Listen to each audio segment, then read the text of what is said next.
Halo, assalamualaikum warahmatullahi wabarakatuh. Jumpa lagi dengan saya, Dr. Mirza Yusa. Baik, kali ini kita akan membahas tentang penyebab kucing ngos-ngosan. Nah, ini apa penyebabnya dan bagaimana cara pertolongan pertamanya. Nah, kalian saksikan saja video saya sampai selesai supaya nanti mendapatkan informasi yang lebih jelas gitu. Baik, sebelumnya saya sampaikan silakan ditonton video saya sampai selesai supaya tidak terjadi kesalahpahaman. Dan silakan di subscribe, like, komen, dan bagikan setiap informasi yang saya bagikan supaya yang lain juga mengetahuinya. Untuk yang ingin bertanya silakan di komen di kolom komentar bagian bawah, nanti jawaban akan saya buatkan video edukasi selanjutnya. Sebelum kita lanjut, kita intro dulu.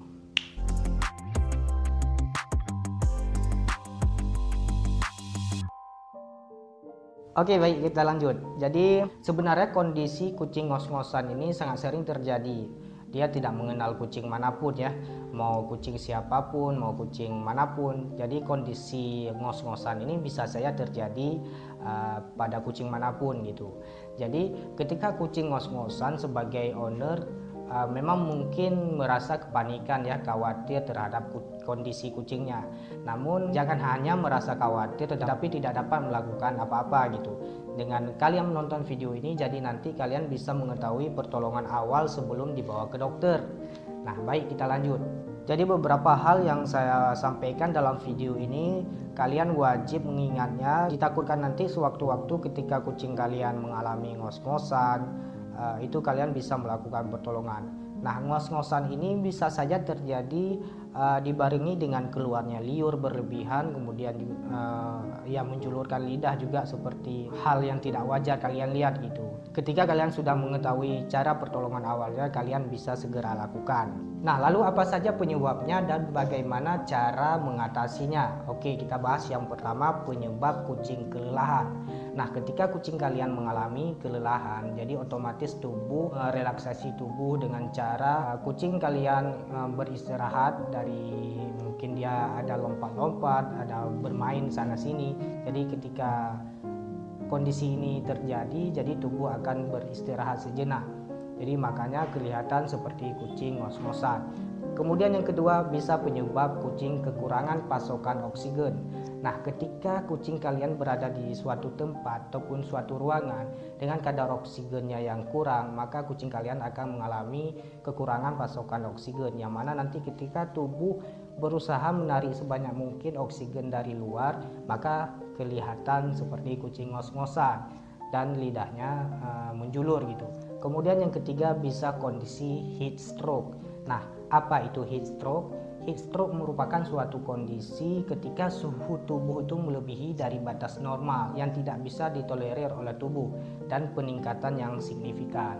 Nah, ketika kondisi ini terjadi, bisa saja kucing akan mengalami kejang-kejang, keluar liur berlebihan, ngos-ngosan, dan segala macam. Nah, seperti yang kita tahu, kucing tidak memiliki kelenjar keringat di seluruh tubuh, yang mana ketika proses pengeluaran keringat itu tidak maksimal terjadi. Makanya kondisi tubuh ketika heat stroke itu akan sangat berbahaya jika tidak segera ditolong gitu.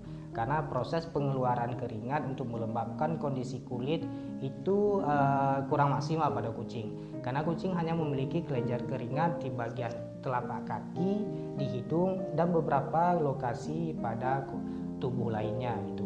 Tidak sama dengan manusia yang memiliki di seluruh tubuh. Lalu bagaimana pertolongan pertama yang bisa diberikan ketika kucing mengalami ngos-ngosan dan khususnya heat stroke ya? Yang pertama, kalian bisa kompres dengan kain basah. Nah, kalian bisa gunakan handuk, kalian basahi, kemudian bisa dilap ke bagian tubuhnya mulai dari ekor dulu naik ke atas. Jangan dimandikan, karena ketika dimandikan kondisinya itu sudah berbeda. Nanti bisa terjadi kejutan jantung yang dapat mengakibatkan kematian. Kemudian yang kedua, pisahkan di ruangan yang suhu teduh. Jadi suhunya tidak panas juga tidak terlalu dingin. Dia biarkan tubuh kucing menyesuaikan dengan kondisi tersebut. Kemudian yang ketiga, kalian pisahkan dari keramaian. Jadi ketika kucing kalian mengalami kondisi ngos-ngosan dan letaknya juga di keramaian, di keributan, itu akan memperburuk kondisi kucing kalian yang sedang ngos-ngosan karena akan bertambah stres. Dengan bertambah stres nanti kondisi kucing akan makin memburuk. Kemudian yang keempat, berikan minum yang cukup. Nah, ketika kucing kalian mengalami peningkatan suhu yang signifikan alias heat stroke tadi, jadi kalian berikan minum yang cukup itu cukup membantu ya. Karena ketika cairan masuk ke dalam tubuh, otomatis tubuh akan berusaha menyesuaikan suhunya kembali menjadi normal. Nah, bila kondisi ataupun pertolongan awal ini sudah kalian lakukan tapi tidak membuahkan hasil, jadi kalian memang wajib membawa ke dokter. Nanti dokter akan memberikan beberapa pertolongan lebih lanjut lagi ya, seperti salah satunya di infus. Nah, ketika cairan infus masuk ke dalam tubuh akan suhunya akan menyesuaikan untuk normal kembali gitu. Dan dokter juga akan memberikan beberapa pertolongan yang lainnya. Nah, jadi dari beberapa informasi singkat dari saya ini, kalian wajib mengetahui supaya nanti ketika kucing kalian mengalami heat stroke ataupun ketika kucing kalian ngos-ngosan, kalian bisa melakukan beberapa pertolongan awal dulu. Nah, inilah informasi singkat yang bisa saya berikan. Selebihnya semoga ke depan menjadi cat owner yang lebih bijak gitu. Baik, sekian informasi dari saya, semoga bermanfaat. Silahkan dibagikan video saya ke yang lain supaya yang lain juga mengetahuinya. Dan mari ikutin terus video edukasi yang saya berikan supaya kalian juga teredukasi. Sekian, assalamualaikum warahmatullahi wabarakatuh.